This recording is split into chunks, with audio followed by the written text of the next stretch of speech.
Hello, and welcome to another episode of the Transfix Take podcast, where we are performance-driven. It's the week of June 28th, and we are bringing you news, insights, and trends for shippers and carriers from our market expert, Justin Mays. Mays, it is always great to be with you. How's it going? Hey, Jenny, it's great to be back with you again this week as well to talk more about freight, especially as we head into the end of Q2 and into the 4th of July holiday weekend. That's right, and that's arguably one of the last times that we have to see if the market is going to flip and for how long. But that said, it hasn't really been that much of a summer, Mays. I think it's torrential downpours all across the East Coast. That's right, Jenny. This week across the East Coast, we're experiencing a lot of major storms, which is definitely causing some chaotic traveling for people flying via airplane. But overall, the freight market for the truckload sector is not seeing much pain points on the East Coast, but the same cannot be said for the West Coast. You know, at this point, the West Coast really seems to be on an upward trajectory. What do you think, Mays? Exactly, Jenny. It's more the same that we reported on last week. We are seeing the traditional seasonality trends where the Southwest and West Coast are continuing to heat up, while the East Coast is really sitting in the shipper's favor. But as you mentioned, that will change in the coming days as we head into the 4th of July weekend. Which to me always signals that the spot market is going to start swinging and tender rejections are going to start going up. What say you? That's right, Jenny. We're already starting to see more spot market activity. The dry van tender rejection is sitting right at 3.7% as we drive into this week.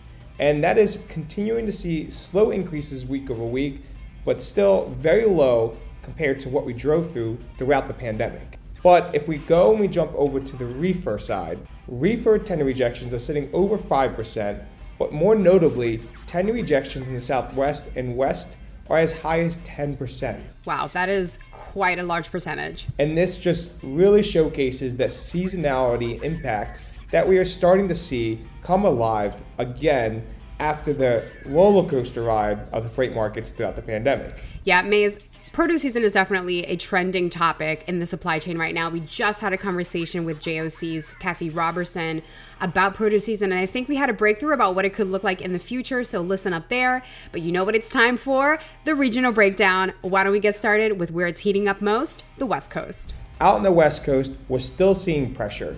Rates are still increasing in aggregate, but not as much as they were prior to this week. Now, Southern California and Arizona are definitely continuing to move in the carrier's favor.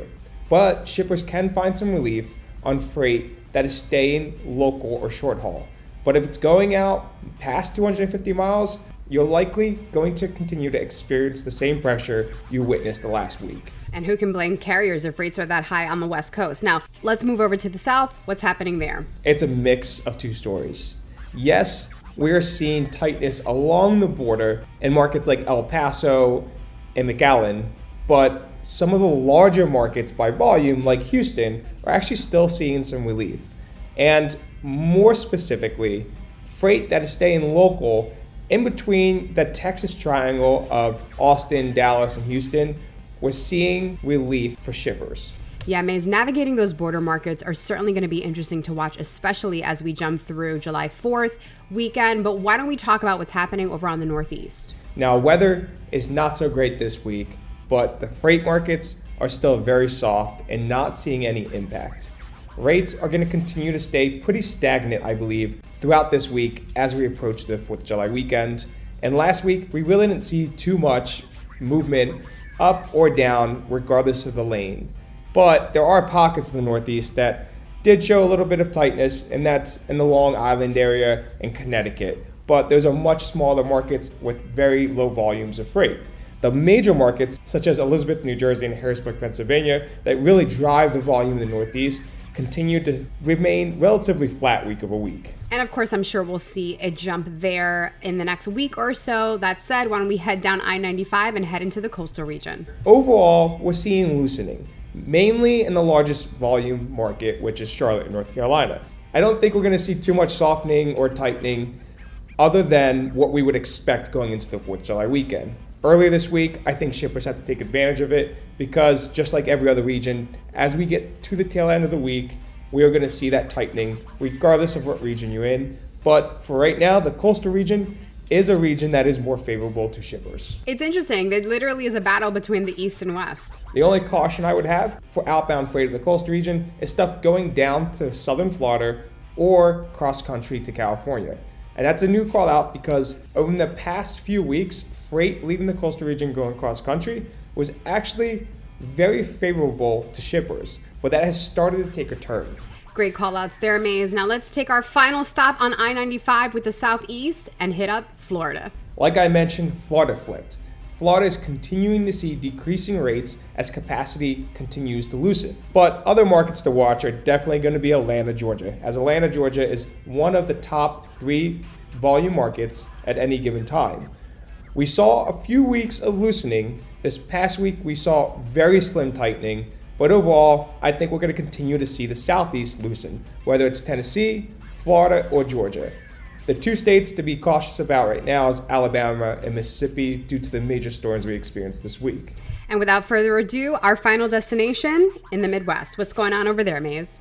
Well, it's a mixed story, but looking at the markets that really drive the volume out of the Midwest, we've remained relatively flat, such as Columbus, Ohio, Chicago, Illinois, even St. Louis, Missouri. The freight markets haven't really tightened or loosened too much ahead of the end of Q2. But obviously, if you jump out to the more remote areas of the Dakotas or Nebraska, you are starting to see some tightening as there's less volume being driven to those markets right now. Okay, so July 4th this year falls on a Tuesday, which means that we have a longer than normal weekend for this type of a holiday. Maze, tell me what you're thinking in terms of where this compares or where this will compare from last year and what we'll see this year. Well, Jenny, what I anticipate this year is going to look very similar to what we experienced last year for the 4th of July weekend, where rates rose about 5% in aggregate from this point of time, the Tuesday prior to that weekend, up until the 7th of July. Now, we saw the tightening capacity exist for a few days after the 4th of July weekend, which is always going to happen as you have the hangover effect of freight that was pushed to ship after the holiday weekend as some facilities close. This year, the 4th of July is on a Tuesday, and I think that's actually going to push more freight later into the week as some facilities close both Monday and Tuesday. Another great call out because I wasn't factoring in that Monday would be a holiday as well. So in all, I do believe that we're going to start seeing capacity tighten up going into Thursday, depending on the length of haul, throughout the weekend. And Monday and Tuesday, the drivers that remain on the road are going to see higher rates in their favor. And what about the days post 4th of July weekend? What are we looking at there, Maze? We're still going to see tightening capacity, but rates will rapidly decline back to where they are this week. And the reason I say that is because, Jenny, I believe we found our new normal for the time being. Well, I'm going to follow up with what exactly do you mean with new normal? Well, what I mean by that is we saw the bottoming of rates, and that was in the beginning of May. I don't think we will experience that again this year. To me, the data is showing that where we are right now as we speak is a potential new normal. And I say that because looking prior to May, we were just below where we are today. And today, by the way, we are at $1.62 average for the national line haul. We saw a dip in the beginning of May, then expanding rapidly upward due to the DOT week and Memorial Day weekend. And unlike last year, we didn't go down to the lows we saw prior to Memorial Day weekend. And that's why I believe that this is that new normal for the time being. I do believe we are going to be seeing some increases that we would normally see for the 4th of July weekend, but then after that, we're going to see those decrease within the first 10 days after the holiday, back down to where we are currently right now. Thankfully for drivers, I don't think we'll ever reach that low we saw in the beginning of May. Now, Maze, I gotta say, that is a big bet that I would normally make you bet the house on, but given the state of the industry, I'm gonna let you slide for a little bit and just hold Paul to that. That said, I know that July 4th is going to be one of the last big market shifts that we could potentially have given, anything happens weather-wise until Labor Day. So it looks like the market is going to continue to stay soft until then and really be more in favor of the shippers. Maze, I'm curious, do you have any thoughts on where we stand for Q4? I know it's a little early. Now, my prediction for Q4 really hasn't changed, and I think we're going to be in a soft market for the remainder of the year, but we're going to continue to keep our pulse on the markets and what we believe may turn the corner for carriers. And the one thing I will call out, Jenny, the gap between spot and contract rates continue to narrow. That kind of hints that we're not going to see the market go back to the lows we saw back in May. And that's why I double down that where we are right now is most likely going to be that stagnant normal for the time being. Well, we will definitely check back and see where you stand a little closer to Q4. Well, Jenny, I hope you and everyone else out there has a great 4th of July weekend and really gets to enjoy it. And thank you to all the drivers out there that continue to move freight around the country, regardless of the holiday. That's right. We cannot thank you enough. That said, we will see you next week with an all-new episode of the Transfix Take podcast. Until then, please remember, drive safely and enjoy July 4th weekend. All views and opinions expressed in this podcast are those of the speakers and do not necessarily reflect the views or positions of Transfix Inc.